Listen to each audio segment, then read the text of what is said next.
आज दोपहर बाद मथुरा पहुंचने वाले, जहां पर संघ प्रमुख मोहन भागवत से मुलाकात करेंगे। दोपहर 3:30 बजे मथुरा में ब्रज तीर्थ विकास परिषद की बैठक में सीएम योगी शामिल होंगे। बैठक के बाद अधिकारियों के साथ मथुरा में चल रहे विकास कार्यों और कानून व्यवस्था की समीक्षा करेंगे। शाम को 6 बजे सीएम योगी परखम गौशाला फरह पहुंचकर राष्ट्रीय स्वयंसेवक संघ के प्रमुख मोहन भागवत से मुलाकात करने वाले हैं। तो एक तरफ मथुरा दौरा और सबसे अहम मोहन भागवत के साथ आज मुख्यमंत्री योगी आदित्यनाथ की ये मुलाकात।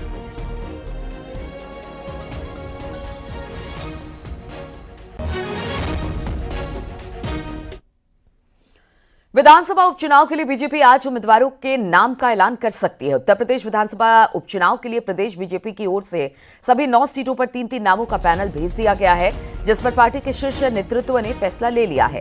आज बीजेपी अपने प्रत्याशियों की सूची जारी कर सकती है। उपचुनाव वाली 9 में से 8 सीटों पर बीजेपी नामों का ऐलान करेगी। एक सीट बीजेपी ने सहयोगी दल आरएलडी को दे रखी है। तो आज यही खबर हो सकती है कि आज बीजेपी अपने जो उम्मीदवार हैं उनके नामों का ऐलान कर सकती है। 8 सीटों पर जो उम्मीदवार हैं उनके नामों का ऐलान हो जाएगा। हालांकि कब तक होगा इस बारे में जानकारी नहीं है, लेकिन बताया ऐसा ही जा रहा है कि आज 8 सीटों पर नाम का ऐलान संभव है।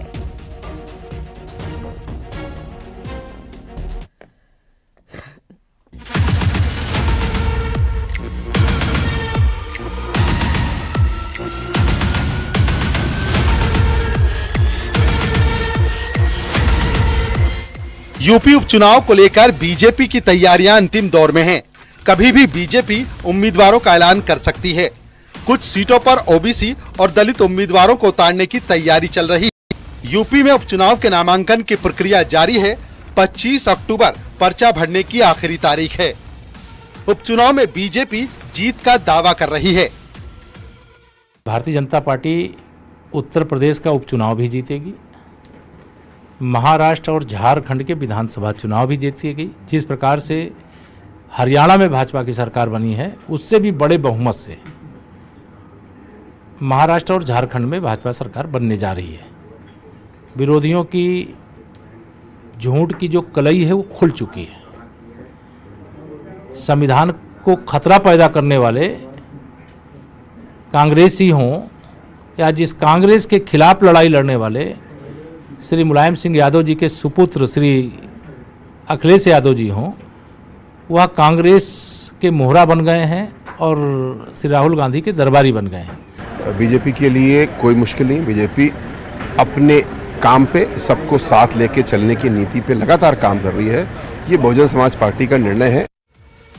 इससे पहले प्रदेश इकाई की ओर से सभी सीटों के लिए 3-3 नामों का पैनल बीजेपी हाईकमान को भेजा गया था, जिस पर शीर्ष नेतृत्व फैसला ले चुका है। फाइनल लिस्ट तैयार है।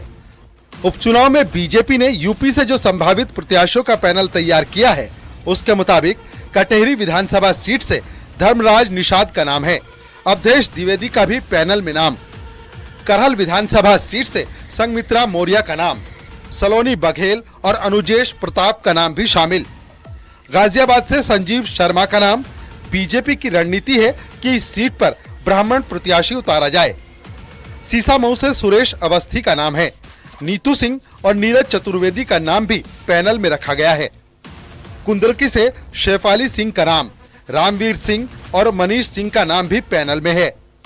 खैर विधानसभा सीट से भोला दिवाकर का नाम है। मुकेश सूर्यवंशी का नाम यूपी बीजेपी ने पैनल में रखा है। मझवा सीट से निषाद पार्टी अपना प्रत्याशी उतार सकती है। सुचिस्मिता मौर्य और सीएल बिंद का नाम बीजेपी के पैनल में है।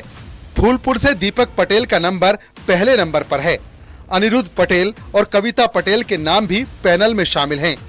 मिल्कीपुर में अगर चुनाव होता है तो गोरखनाथ बाबा का नाम है। चंद्रभान पासवान का नाम भी बीजेपी के पैनल में है। उपचुनाव में प्रत्याशी के चयन को लेकर बीजेपी ने जातीय समीकरण का खासा ध्यान रखा है। इसके अलावा बीजेपी के पुराने कार्यकर्ताओं को ही प्रत्याशी बनाने पर पार्टी का जोर है। यानी कि बीजेपी में प्रत्याशी चयन में पैराशूट उम्मीदवारों से परहेज किया जाएगा। हम लोग आपस में बातचीत करके नीचे से तो राज्य की इकाई ने सभी मंडलों से, जिलों से, क्षेत्र के माध्यम से नामों का पैनल हमने मंगाया है। और यहाँ प्रदेश की जो हमारी टीम है, माननीय मुख्यमंत्री जी के नेतृत्व में हम उस टीम ने नामों का पैनल बनाकर केंद्रीय चुनाव समिति को दे दिया है। अब उसमें केंद्रीय चुनाव समिति को निर्णय करना है और मुझे लगता है कि बहुत जल्दी हमारी पार्टी के प्रत्याशी घोषित होकर और पूरी ताकत के साथ भारतीय जनता पार्टी चुनाव मैदान में जाएगी। आपको बता दें कि यूपी विधानसभा की 9 सीट कुंदरकी, मीरापुर, मझवा, खैर, फूलपुर, करहल, सीसामऊ, गाजियाबाद और कटहरी पर उपचुनाव होना है। इनमें से एक मीरापुर सीट पर जयंत चौधरी की राष्ट्रीय लोकदल पार्टी चुनाव लड़ेगी, जबकि बाकी 8 सीटों पर बीजेपी चुनाव लड़ रही है। सूत्रों के मुताबिक पार्टी ने हर सीट पर जातीय समीकरणों को ध्यान में रखते हुए उम्मीदवारों के नाम तय किए हैं। जहां समाजवादी पार्टी के पास 5 सीटें उपचुनाव में पिछले दौरान रही और भारतीय जनता पार्टी के पास में 4 सीटें, उसमें से 1 सीट आरएलडी के पास में, यानी कि 5 सीट भारतीय जनता पार्टी और आरएलडी के खाते में रही। तो ऐसे में भारतीय जनता पार्टी ने प्रत्याशियों के चयन की प्रक्रिया पूरी कर ली है। जल्द ही केंद्रीय नेतृत्व इन प्रत्याशियों के नामों का ऐलान करेगा। कैमरामैन गोपीगिरी के साथ संकेत मिश्रा, न्यूज़ 18 लखनऊ।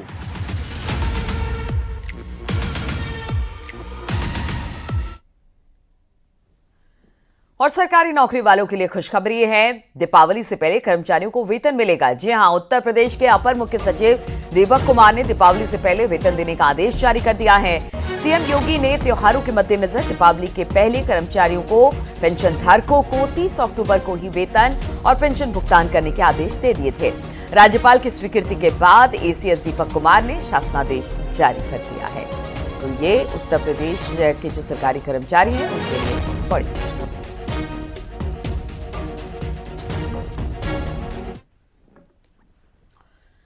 सीजेआई पर रामगोपाल यादव की विवादित टिप्पणी के बाद अब सफाई दी है। समाजवादी पार्टी के प्रोफेसर रामगोपाल यादव ने एक्स पर लिखा, मेरे बयान को गलत तरीके से पेश किया गया। शरारती लोगों ने मेरे जवाब को गलत तरीके से पेश किया। सीजेआई नगरपालिका से संबंधित कोई प्रश्न नहीं पूछा गया था, ना मैंने इस संबंध में कुछ कहा है। रामगोपाल यादव ने डीएम और एसएसपी से जांच की मांग की है। सीजेआई चंद्रचूड़ ने, अभी आपको रविवार को जानकारी होगी कि उन्होंने एक बयान दिया है। जब बाबरी मस्जिद के निर्णय चल रहा था उसको लेकर चंद्रचूड़ ने कहा कि हम आस्था दिखा रहे थे और भगवान से प्रार्थना किए थे, जिसके बाद ये निर्णय ले पाए। कैसे सोच देखते हैं? हमें उस पर कोई कमेंट नहीं करा, ये छोड़ो।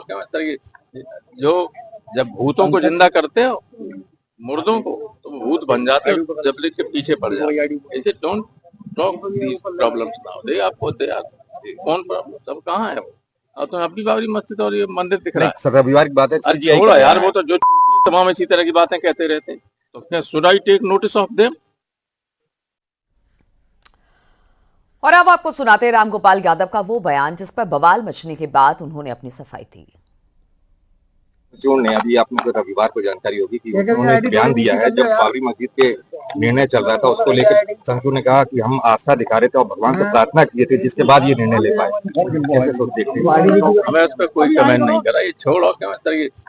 जो जब भूतों को जिंदा करते हो, मुर्दों को, तो भूत बन जाते हो, जब के पीछे पड़ जाते। Don't talk these problems now. दे आपको कौन प्रॉब्लम, सब कहाँ है वो?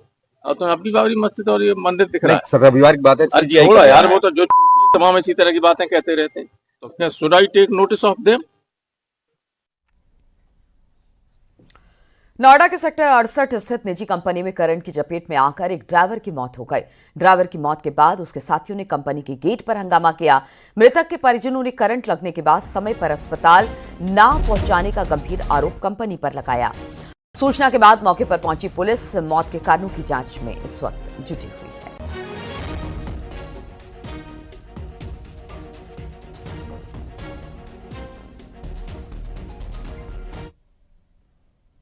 और इस वक्त सीधी तस्वीरें हम आपको दिखाएंगे। ब्रिक्स सम्मेलन के लिए प्रधानमंत्री नरेंद्र मोदी इस वक्त रवाना हो रहे हैं, जिसकी सीधी तस्वीरें हम आपको दिल्ली से दिखा रहे हैं। प्रधानमंत्री नरेंद्र मोदी ब्रिक्स देशों के सम्मेलन में शामिल हो रहे हैं और यहां पर वो भारत का पक्ष रखेंगे, ब्रिक्स में शामिल होंगे। अगर ब्रिक्स की बात की जाए, तमाम बड़े देश इसमें शामिल हैं और ये दौरा प्रधानमंत्री का बेहद अहम माना जा रहा है। तो रूस के लिए प्रधानमंत्री नरेंद्र मोदी रवाना हो गए हैं।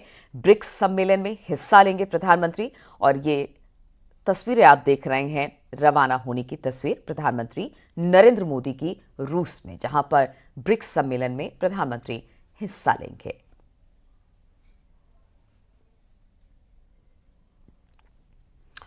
और खबर प्रयागराज से लेते हैं, जहां पर सुभाष चौराहे के पास जीएसटी दफ्तर में आग लग गई। आग लगने से आसपास अफरा तफरी मच गई और इस दौरान दमकल की टीम ने कड़ी मशक्कत के बाद आग पर काबू पाया। तस्वीरें हम आपको दिखा रहे हैं किस तरह से जीएसटी दफ्तर है। हालांकि मौके पर दमकल की गाड़ियां तुरंत पहुंची और आग पर काबू पाया गया, लेकिन उस दौरान अफरा तफरी का माहौल देखने को मिला।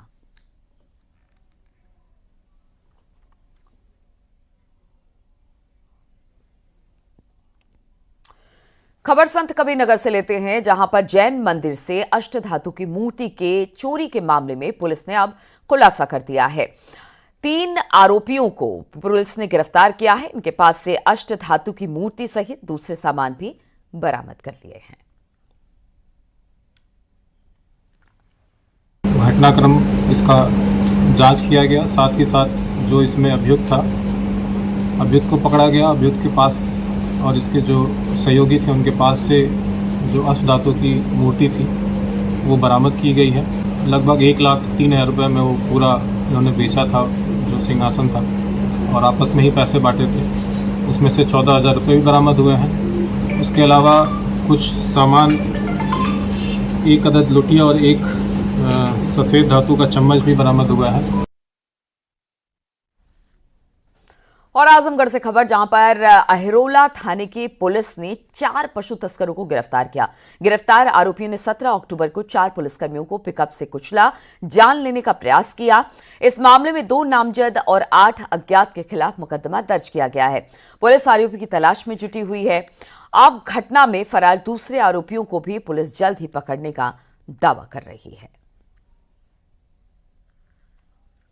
4 पुलिसकर्मियों को कुछ पशु तस्करों द्वारा पिकअप वाहन चढ़ाकर घायल कर दिया गया था और उनके ऊपर फायरिंग की गई थी। इस घटना पर तत्काल मुकदमा पंजीकृत किया गया, जिसमें कल दिनांक 20 अक्टूबर 2024 को 4 व्यक्तियों को गिरफ्तार किया गया है। इनके पास से अवैध असला भी बरामद किया गया है। इनसे पूछताछ में और अन्य साक्ष्य संकलन के आधार पर और भी कई व्यक्तियों के नाम प्रकाश में आए हैं। उनकी भी गिरफ्तारी के लिए टीमें गठित कर दी गई हैं। जो भी तथ्य इसमें प्रकाश में आएंगे उनके आधार पर अग्रिम विधिक कार्रवाई की जाएगी। सीतापुर में ई रिक्शा पर बैठी महिला के साथ ई रिक्शा चालक छेड़छाड़ करने लगा। महिला के विरोध करने पर विवाद होने लगा। विवाद के बीच मौके पर खड़े एक शख्स ने ई रिक्शा चालक को पकड़ लिया और उसकी पिटाई शुरू कर दी।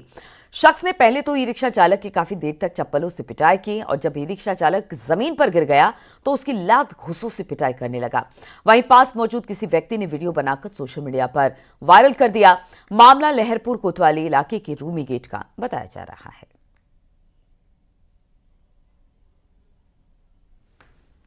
और यहां पर रुकेंगे छोटे से ब्रेक के लिए। जल्द हाजिर होते हैं उत्तराखंड की खबरों के साथ।